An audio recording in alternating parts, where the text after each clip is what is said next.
Selamat datang kembali ke saluran ini. Hari ini, kita akan berbicara tentang sesuatu yang fundamental. Sesuatu yang memisahkan mereka yang merasa terjebak dalam hidup dengan mereka yang hidup dengan rasa makna, perkembangan, dan ketenangan yang mendalam. Kita hidup dalam zaman kekacauan yang tak terhindarkan.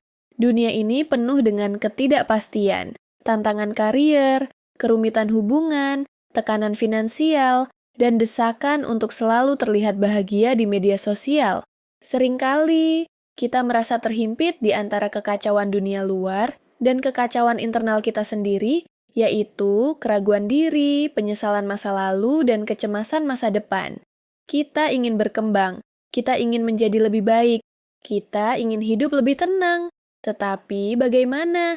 Jawabannya bukanlah dalam mencari kebahagiaan yang melayang-layang, atau dalam menghindari kesulitan. Sebaliknya, jawabannya terletak pada penerapan disiplin struktural dalam hidup kita, yaitu 12 aturan yang akan kita bedah hari ini. Aturan-aturan ini berfungsi sebagai antidot terhadap kekacauan. Ini bukan janji kebahagiaan segera, tetapi janji perkembangan diri yang berkelanjutan dan kedamaian batin yang abadi. Setiap aturan memerlukan tanggung jawab. Dan tanggung jawab itulah kunci sebenarnya menuju hidup yang bermakna. Jika Anda siap meletakkan fondasi bagi versi diri Anda yang lebih kuat dan tenang, tetaplah bersama kami. Kita akan mulai dengan 6 aturan pertama, yaitu prinsip-prinsip untuk tindakan dan pertumbuhan Anda. Aturan pertama ini, yang mungkin terlihat fisik, sebenarnya adalah pernyataan psikologi dan filosofi yang mendalam tentang penerimaan tanggung jawab. Berdiri tegak dengan bahu ke belakang adalah isyarat biologis yang kuno. Ini menandakan bahwa Anda siap menghadapi kesukaran hidup secara sukarela. Ketika seseorang berdiri bungkuk, itu adalah isyarat pasif yang menyerah kepada beban dunia, menunjukkan ketakutan dan kerentanan. Namun, ketika Anda meluruskan tulang belakang Anda tidak hanya memperbaiki postur fisik, Anda mengubah postur mental Anda. Anda memberitahu diri sendiri dan dunia bahwa Anda adalah entitas yang berdaulat, yang layak dihormati, dan yang mampu menghadapi penderitaan. Mengapa ini penting untuk perkembangan diri? Karena perkembangan hanya terjadi ketika Anda keluar dari zona nyaman dan menentang tantangan. Individu yang berdiri tegak bersedia mengambil risiko, menuntut apa yang mereka butuhkan, dan berkomunikasi dengan jelas. Ini adalah tindakan keberanian yang mengharuskan Anda untuk menyingkirkan sikap korban dan sebaliknya, memilih untuk menjadi pahlawan dalam kisah hidup Anda sendiri.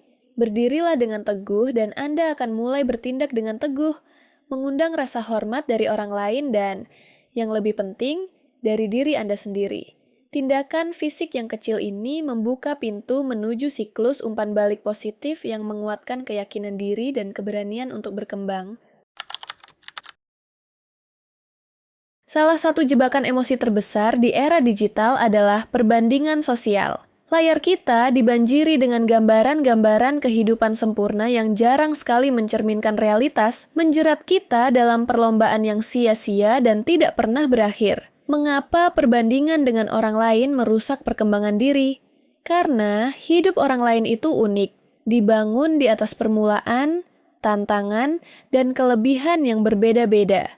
Anda tidak memiliki konteks penuh mereka, dan oleh karena itu, membandingkan perjalanan Anda dengan klimaks kesuksesan mereka adalah satu ketidakadilan. Aturan kedua ini mendesak kita untuk beralih dari persaingan eksternal menuju penguasaan diri. Tujuan Anda setiap hari seharusnya adalah untuk menjadi sedikit lebih baik, sedikit lebih berdisiplin, dan sedikit lebih dekat kepada potensi Anda dibandingkan hari kemarin. Perkembangan sejati bersifat logaritmik, peningkatan 1% setiap hari tidak terlihat pada awalnya, tetapi menghasilkan dampak yang besar dalam periode setahun. Ini menciptakan siklus penghargaan diri yang sehat. Anda bertanggung jawab atas kemajuan Anda dan merayakan peningkatan kecil. Fokuskan energi Anda pada tujuan pribadi Anda dan pada mengalahkan versi diri Anda yang tidak berdisiplin dari hari sebelumnya. Dengan cara ini, kemajuan Anda akan tetap murni, bermakna, dan membawa kepada rasa tenang yang datang dari kecukupan internal dan bukan pengesahan eksternal. Aturan ini mungkin terlihat remeh, tetapi ia adalah tulang punggung bagi kesuksesan hidup yang berkelanjutan. Kita semua bersalah karena berbohong, tidak hanya kepada orang lain, tetapi yang paling berbahaya, kepada diri sendiri melalui pengabaian dan penipuan diri. Kita menipu diri sendiri tentang kebiasaan buruk kita, tentang ketidakpuasan kita terhadap karier atau hubungan kita, dan tentang apa yang sebenarnya kita inginkan dalam hidup. Setiap kebohongan yang Anda ucapkan adalah satu sumbangan kepada struktur realitas yang rapuh. Setiap kali Anda menghindari kebenaran, Anda membangun rumah di atas pasir. Ketika krisis melanda, struktur itu akan runtuh, meninggalkan Anda tanpa landasan yang teguh. Sebaliknya, berbicara benar yang seringkali menyakitkan dan memerlukan konfrontasi adalah tindakan menyelaraskan diri Anda dengan realitas. Dengan berani menyatakan apa yang Anda lihat dan rasakan, Anda memaksa diri Anda untuk hidup dalam kebenaran. Dan kebenaran adalah satu-satunya landasan di mana perkembangan sejati dapat berakar. Ini bukan berarti Anda harus menjadi kasar atau tidak sensitif, tetapi Anda perlu jujur tentang tujuan Anda, batasan Anda, dan niat Anda. Kejujuran menciptakan kejelasan dan membebaskan energi mental yang sebelumnya terikat dalam menjaga kebohongan, memungkinkan Anda mengarahkannya kepada pertumbuhan. Kebanyakan manusia secara naluriah cenderung memilih kesenangan yang segera dan menghindari kesulitan. Ini adalah jalan hedonisme yang singkat, yang seringkali membawa kepada kehampaan dan stagnasi. Aturan keempat ini menekankan bahwa makna hidup datang dari penerimaan penderitaan secara sukarela demi tujuan yang lebih tinggi. Pertimbangkan ini. Apakah Anda menghabiskan waktu luang Anda untuk sesuatu yang memberi kesenangan sementara, media sosial, makanan ringan, atau sesuatu yang membangun nilai jangka panjang, belajar keterampilan, proyek yang sulit, hubungan yang mendalam? Pembangunan diri yang paling mendalam terjadi ketika Anda memikul beban yang lebih besar daripada diri Anda. Ini bisa berarti membangun karier yang memberi manfaat kepada masyarakat, memikul tanggung jawab dalam keluarga, atau menyempurnakan proyek kreatif yang membutuhkan waktu. Memilih jalan yang berarti menuntut pengorbanan, tetapi hadiah psikologisnya adalah rasa tujuan yang tidak dapat ditandingi oleh kesenangan. Ketika Anda berkorban untuk masa depan yang lebih baik, Anda memberi makna kepada penderitaan hari ini, mengubahnya menjadi investasi yang menguntungkan bagi jiwa dan perkembangan pribadi Anda. Seringkali, kita merasa lumpuh oleh ukuran tujuan kita atau jumlah masalah yang perlu kita hadapi. Rasa terbebani ini, yang dikenal sebagai kelumpuhan analisis, menghentikan semua tindakan. Aturan kelima ini menawarkan penawar. Sederhanakan sasaran Anda kepada dimensi yang dapat dikendalikan. Daripada memikirkan bagaimana membersihkan keseluruhan hidup Anda atau mencapai tujuan jutaan dolar, tanyakan pada diri Anda, apa yang paling jelas dalam hidup saya yang saya tahu saya bisa perbaiki hari ini? Di sini, sekarang? Mungkin itu semudah membereskan satu sudut kamar Anda, atau menyelesaikan satu tugas kecil yang telah Anda tunda. Prinsipnya adalah untuk menciptakan momentum. Kesuksesan kecil membangun keyakinan dan menguatkan jaringan saraf dalam otak Anda yang bertanggung jawab untuk disiplin dan tindakan. Ini mengubah kekacauan menjadi perintah, satu demi satu tindakan yang kecil. Jangan biarkan kesempurnaan menjadi musuh bagi kebaikan. Jangan tunggu sampai Anda memiliki semua jawaban atau sumber daya yang sempurna. Hanya dengan fokus yang tajam pada satu hal yang dapat Anda perbaiki, Anda memulai perjalanan yang akan membawa Anda jauh lebih baik daripada jika Anda hanya merenung kesempurnaan. Hidup tanpa tujuan adalah seperti mengemudi kapal tanpa destinasi. Anda akan hanyut mengikuti arus, menjadi korban kehendak orang lain dan peristiwa acak. Aturan ini mengharuskan Anda untuk berhenti berangan-angan dan sebaliknya, mendefinisikan dengan jelas apa arti kesuksesan pribadi Anda. Ini bukan hanya tentang uang atau gelar, ini tentang gambaran masa depan ideal Anda. Bagaimana rupa hari yang sempurna? Bagaimana Anda ingin berinteraksi dengan orang yang Anda cintai? dan bagaimana Anda ingin menyumbang kepada dunia. Setelah Anda memiliki gambaran yang jelas ini, proses selanjutnya adalah menciptakan kontrak dengan diri Anda. Tuliskan tujuan ini dan kemudian, yang paling penting, petakan perencanaan terperinci, rencana tindakan. Tujuan yang tidak ditulis hanyalah keinginan. Tujuan yang ditulis memberi otak Anda sasaran untuk difokuskan. Secara otomatis membantu Anda menyaring gangguan dan mengambil peluang yang relevan. Perencanaan ini memerlukan kejujuran dan kesediaan untuk mengambil tanggung jawab. Ketika Anda tahu kemana Anda pergi, setiap langkah kecil menjadi bermakna, dan perkembangan Anda dipercepat secara eksponensial. Ironisnya, kita seringkali lebih baik hati dan memberi nasihat yang lebih bijak kepada sahabat atau orang yang kita sayangi dibandingkan diri kita sendiri. Ketika sahabat melakukan kesalahan, kita menawarkan dukungan, penerimaan, dan kata-kata motivasi. Ketika kita sendiri yang tersilap, kita cenderung mencela diri dengan kritik yang kejam dan menjatuhkan semangat. Aturan ketujuh mendesak Anda untuk mengubah pola ini dengan mengamalkan kasih sayang pada diri sendiri, self-compassion. Bayangkan bahwa Anda menjaga seorang anak yang berada di bawah pengawasan Anda. Anda tidak akan membiarkan dia kurang tidur, makan makanan ringan sepanjang hari, atau bergaul dengan orang yang toksik. Anak itu adalah diri Anda. Perlakukan diri Anda dengan standar perawatan dan hormat yang sama. Ini bukan egoisme, ini adalah kebutuhan dasar. Kapasitas Anda untuk mendukung orang lain akan selalu terbatas oleh kapasitas Anda untuk menjaga diri sendiri. Ketika Anda memperlakukan diri Anda dengan baik, Anda menciptakan tangki mental dan emosi yang penuh, yang memungkinkan Anda menghadapi tantangan dengan tenang dan kekuatan. Filosofi Stokisme mengajarkan kita tentang dikotomi kendali, perbedaan antara hal yang berada dalam pengaruh kita dan hal yang tidak. Sebagian besar kekhawatiran dan kegelisahan kita berakar dari mencoba mengendalikan faktor eksternal yang memang berada di luar genggaman kita, seperti pandangan orang lain, keputusan ekonomi global, atau peristiwa masa lalu. Aturan ke-8 ini menuntut kita untuk melepaskan beban yang sia-sia ini. Anda tidak bisa mengendalikan hasil, tetapi Anda selalu bisa mengendalikan usaha Anda, sikap Anda, dan cara Anda bereaksi terhadap hasil tersebut. Ketenangan batin bermula pada saat Anda menarik garis tegas antara lingkaran kekhawatiran dan lingkaran pengaruh Anda.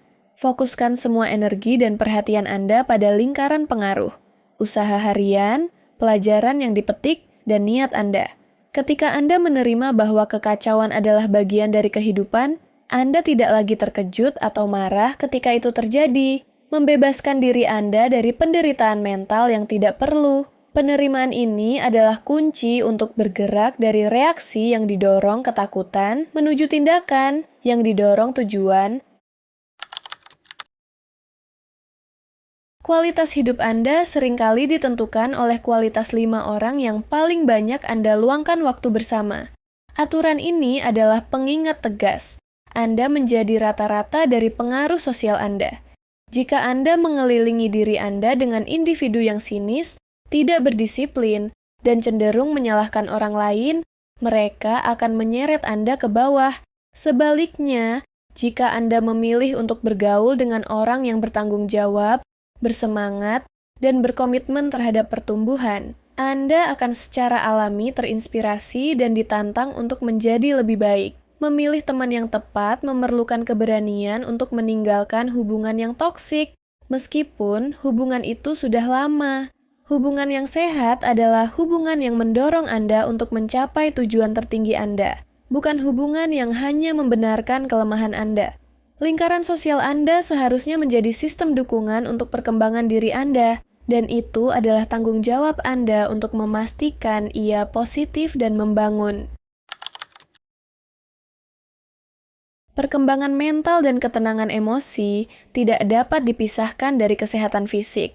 Aturan ke-10 ini adalah pengakuan bahwa badan yang sehat adalah fondasi bagi pikiran yang tenang dan berkembang. Anda tidak bisa berharap untuk berpikir dengan jelas, membuat keputusan yang baik, atau mengurus tekanan dengan efektif jika Anda mengabaikan 3 pilar dasar ini. Kurang tidur secara kronis menjadikan Anda mudah marah dan mengurangi kapasitas kognitif Anda. Pemakanan yang buruk mengganggu mood dan tingkat energi Anda. Kurangnya gerakan, olahraga, meningkatkan tingkat kecemasan dan depresi. Anggaplah tubuh Anda sebagai alat yang paling berharga untuk mencapai semua tujuan Anda. Berdisiplin dalam aspek ini, terutama memastikan tidur yang cukup dan berkualitas, adalah tindakan paling penting yang dapat Anda lakukan untuk menghormati diri sendiri dan mempersiapkan diri Anda untuk menghadapi hari. Konsistensi dalam 3 bidang ini adalah bahan bakar untuk perjalanan perkembangan Anda. Otak manusia memiliki kecenderungan untuk berfokus pada hal negatif, biasanya untuk tujuan kelangsungan hidup. Ini berarti jika Anda tidak melatih pikiran Anda secara aktif, ia akan secara otomatis condong ke arah kerugian, kekurangan, dan kekhawatiran. Aturan ke-11 ini adalah tentang latihan mental aktif untuk mengimbangi kecenderungan negatif ini melalui rasa syukur. Luangkan waktu setiap hari, mungkin pada waktu refleksi harian Anda, untuk mengidentifikasi dan menghargai 3 hingga 5 hal, sekecil apapun, yang berjalan lancar. Ini bisa jadi secangkir kopi yang enak, senyuman dari orang yang tidak dikenal, atau kesuksesan kecil dalam tugas Anda. Praktik rasa syukur menggeser fokus Anda dari apa yang kurang kepada apa yang berlimpah dalam hidup Anda. Ini adalah kunci utama menuju ketenangan batin. Ketika Anda mengakui dan merayakan kebaikan, Anda menguatkan kemampuan Anda untuk mencari harapan dan ketahanan, menjadikan kekacauan hidup lebih mudah untuk ditanggung. Aturan terakhir ini berkait erat dengan batasan diri dan kejujuran. Banyak orang baik mendapati diri mereka burn out dan merasa sakit hati karena mereka tidak tahu bagaimana mengatakan tidak. Mereka takut mengecewakan orang lain, dan mereka sering membiarkan kehendak dan tanggung jawab orang lain merampas waktu, energi, dan tujuan pribadi mereka. Aturan ini mengajarkan Anda bahwa batasan adalah bentuk penjagaan diri yang paling kuat. Anda perlu tahu apa yang bisa dan tidak bisa Anda terima dari orang lain. Dan Anda perlu berani untuk menyatakannya dengan sopan, tetapi tegas.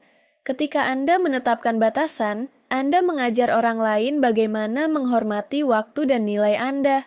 Batasan yang jelas tidak hanya melindungi ketenangan Anda, tetapi ia juga membebaskan Anda untuk menginvestasikan energi Anda dalam aktivitas yang benar-benar memajukan pertumbuhan dan tujuan hidup Anda. Mengatakan tidak kepada hal yang tidak penting adalah mengatakan ya kepada diri Anda dan kepada tujuan yang Anda tetapkan. Kita telah menjelajahi 12 aturan hidup yang menawarkan jalur menuju perkembangan pribadi yang kukuh dan ketenangan batin yang sejati. Perjalanan ini bukanlah tentang mencapai kesempurnaan, tetapi tentang komitmen harian terhadap tindakan yang bertanggung jawab dan niat yang jujur. Adalah mustahil untuk melaksanakan kesemua 12 aturan ini dengan sempurna pada satu waktu. Kekacauan akan selalu ada, tetapi tugas kita adalah untuk selalu berusaha membawa keteraturan ke dalam kekacauan tersebut. Jadi, saya menantang Anda. Tinjau daftar 12 aturan ini. Pilih satu saja, mungkin aturan 5 untuk mengambil langkah terkecil, atau aturan 10 untuk tidur lebih awal malam ini. Mulai hari ini, sekarang, perkembangan tidak menunggu sampai Anda siap. Ia dimulai pada saat Anda memilih untuk mengambil tanggung jawab. Jangan biarkan hidup Anda didorong oleh kekacauan. Doronglah hidup Anda dengan makna. Jika Anda menemukan nilai dalam perbincangan ini, silakan berikan like pada video ini, bagikan, dan langgan saluran ini untuk lebih banyak konten yang mendalam. Beritahu kami di kolom komentar. Aturan mana yang akan Anda mulai hari ini? Bagikan pengalaman Anda, dan mari kita bangun komunitas yang selalu berkembang dan mencari ketenangan. Terima kasih telah menonton, sampai jumpa lagi.